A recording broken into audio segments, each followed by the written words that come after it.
Hello everyone, welcome to new video. आज के इस वीडियो में आप सभी को समय तथा कार्य से संबंधित बहुत ही महत्वपूर्ण प्रश्न कराएंगे। तो देखिए, ऐसे प्रश्न अगर आप एक बार सीख लेंगे तो इससे संबंधित जितने भी प्रश्न पूछे जाएंगे आप आराम से कर लोगे। तो बहुत ही ज़बरदस्त तरीका है, बस आप ध्यान से सीखिएगा। प्रश्न क्या कर रहा है कि 15 मजदूर किसी काम को 30 दिन में पूरा करते हैं, तो 10 दिन में उसी काम को कितने मजदूर पूरा कर पाएंगे। ऐसे प्रश्नों में देखिए किसकी बात होती है, मजदूर की बात होती है और दिन की बात होती है।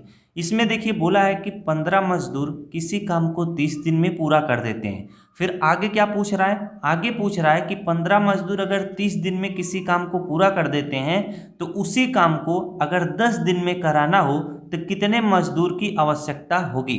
तो जो पूछे उसको यहाँ पे इस तरह से लिखिएगा, मजदूर लिख दीजिएगा। और यहाँ पर क्या था, दिन था, तो दिन यहाँ पे लिख लीजिए। अब देखिए मैं समझाता हूँ, आपको अच्छे से समझ में आएगा ऐसा क्यों लिखा गया। जैसे देखिए ये 10 दिन था, हमें पूछ रहा था कि 10 दिन में उसी काम को कराने में कितने मजदूर लगेंगे। तो दिन को यहाँ लिखिएगा और जो निकालना हो आपको मजदूर कितने होंगे उसको इधर लिखिएगा। अब यहाँ पर देखिए जैसे 30 दिन में उस काम को अगर पूरा किया जा रहा था तो 15 मजदूर लग रहे थे, तो दिन यहाँ पे है तो 30 लिखिएगा, 15 मजदूर है तो यहाँ पे 15 लिखिएगा। अब आगे पूछ रहा था कि 10 दिन में उसी काम को कराने में कितने मजदूर लगेंगे, तो दिन के नीचे यहाँ पे 10 है तो 10 लिखिएगा। कितने मजदूर लगेंगे हमें नहीं मालूम है तो आप यक्स लिखिएगा। अब आप क्या काम करिएगा, यहाँ पर एक तीर इस तरह से लगाइएगा। अब यहाँ पे समझने वाली बात है, अगर आप इसी चीज़ को समझ लेंगे तो आप इससे संबंधित हर एक प्रश्न को आराम से लगा लोगे। जैसे देखिए अगर कोई वही काम 10 दिन में कराना है, पहले वो काम 30 दिन में हो रहा था, अगर उसी काम को कम समय में कराना हो जैसे 10 दिन में कराना हो, ये देखिए दिन क्या हुआ, घट गया। जब दिन घट गया तो ज़्यादा मजदूर जब लगेंगे तभी उस काम को हम कम समय में कर पाएंगे। तो यहाँ पर देखिए ये घट रहा है और ये क्या, मजदूर बढ़ेगा। तो आपको करना क्या है, यहाँ पे हमेशा तीर इस तरह से नीचे लगाइएगा। जब एक चीज़ घटे और दूसरी चीज़ बढ़े तो तीर आप क्या ऊपर लगा दीजिएगा। जैसे यहाँ पे नीचे लगा था तो यहाँ पे ऊपर लगा लीजिए।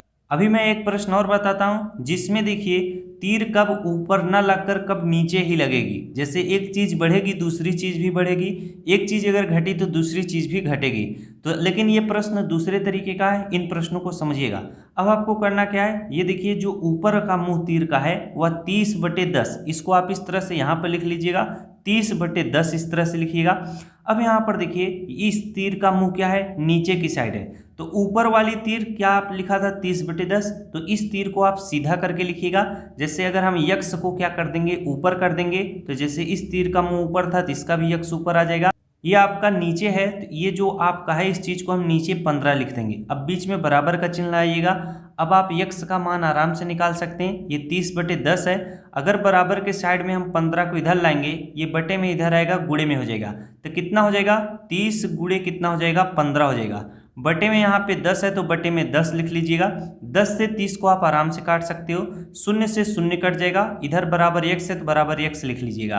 अब देखिए 15 गुणे 3 है, 15 तियाँ कितना होता है, 45 होता है। बराबर कितना है, यक्स है, तो यक्स का मान कितना आ चुका है, 45। तो आपसे पूछ क्या रहा था कि 10 दिन में उसी काम को कराने में कितने मजदूर लगेंगे, यानी यक्स का मान निकल आ चुका है। यक्स का मान कितना निकला है, 45 है, तो 45 मजदूर क्या होंगे, मजदूर लगेंगे, तो वह काम 10 दिन में पूरा हो जाएगा। दूसरा प्रश्न है, देखिए ये वाले पहले वाले प्रश्न से ये काफ़ी अलग है। यहाँ पर देखिए 15 आदमी 10 दिन में 30 किलोग्राम चावल खाते हैं, तो 12 आदमी 10 दिन में कितना चावल खाएंगे। यानी दिन देखिए सेम है, यहाँ पर क्या आपको कमी दिखाई दे रहा है, यहाँ पे 15 आदमी थे, अब यहाँ पे 12 आदमी हो गए। तो यहाँ पर देखिए आपको निकालना क्या है कि 12 आदमी 10 दिन में कितना चावल खाएंगे। यानी आपको क्या करना है, चावल आपको क्या करना है, निकालना है। तो चावल को आप क्या कर लीजिए, यहाँ पर लिख लीजिए चावल। और अगर आप यहाँ पे दिन लिखना चाहें तो दिन भी आप इस तरह से लिख सकते हैं, वैसे लिखने की कोई आवश्यकता नहीं, क्योंकि अगर दिन क्या है, सेम है। तो यहाँ पर 15 आदमी है तो दिन की जगह पर आप क्या डायरेक्ट आदमी लिख दीजिए, क्या आदमी। यहाँ पर देखिए 15 आदमी 10 दिन में 30 किलो चावल खाते थे, तो आदमी के नीचे 15 आदमी कितना चावल खाते थे 10 दिन में, 30 किलो चावल खाते थे, कितना, 30 किलो। अब आपको निकालना क्या कि 12 आदमी 10 दिन में कितना चावल खाएंगे, दिन सेम है तो आदमी के नीचे 12 लिख लीजिए। 12 आदमी 10 दिन में कितना चावल खाएंगे नहीं मालूम है, यक्स लिख लीजिए। अब यहाँ पे तीर हमेशा इस तरह से नीचे ही लगाइएगा। यहाँ पर आपको देखने को क्या मिलता है कि यहाँ पर देखिए आदमी क्या हुए, घट गए हैं। आदमी अगर घट गए हैं तो चावल भी तो कम ही खाएंगे। आ रही है बातें समझ में कि नहीं। अगर 15 आदमी रहेंगे तो ज़्यादा चावल खाएंगे। जैसे मान लीजिए अगर आपके घर में 5 आदमी हैं तो अगर आप मान लीजिए 20 रोटी आपके घर में बनता है, 5 आदमी 20 रोटी को रोज खा लेते हैं। मान लीजिए अगर आपके पापा आपके घर से कहीं बाहर चले गए हों तो आपके घर में बचे 4 आदमी, तो 4 आदमी जो होगा कम रोटी खाएगा ना, क्योंकि आपके पापा वाला हिस्सा तो रोटी बच ही जाएगा। तो आई बातें समझ में। उसी तरह से अब 12 आदमी हो गए हैं तो चावल क्या करेंगे, कम खाएंगे। यहाँ पर देखिए ये घट गया तो ये भी घट गया, तो यहाँ पे तीर हमेशा इस तरह से नीचे ही लगाइएगा। आ रही है बातें समझ में। तो ये 15/12 है, इधर तीर नीचे है तो 12 इधर भी है, इधर भी तीर नीचे है। तो जब ऐसा कंडीशन आएगा तो ये 15/12 है तो इसको इस तरह से 15/12 ही लिखिएगा। बराबर का चिन्ह आएगा, इधर भी तीर नीचे है तो 30/, क्या लिखिएगा 30/x लिखिएगा। अब x का गुणा 15 में करोगे तो कितना हो जाएगा, 15x हो जाएगा। बराबर 12 का गुणा 30 में करोगे तो 30 गुणे कितना हो जाएगा, 12 हो जाएगा। 15 जो है x के साथ गुणे में इधर आएगा तो क्या हो जाएगा, बटे में हो जाएगा। तो इधर आप बटे में क्या 15 लिख लेना। 15 से 30 को काटोगे, 15 के 15, 15 दूना 30 हो जाएगा। तो x बराबर कितना आएगा, 12 दूना कितना आ जाएगा, 24 आ जाएगा। आई बातें समझ में। तो जो आपसे पूछ रहा था कि 12 आदमी 10 दिन में कितना चावल खाएंगे, कितना किलोग्राम चावल, 24 kg चावल 12 आदमी 10 दिन में खा लेंगे।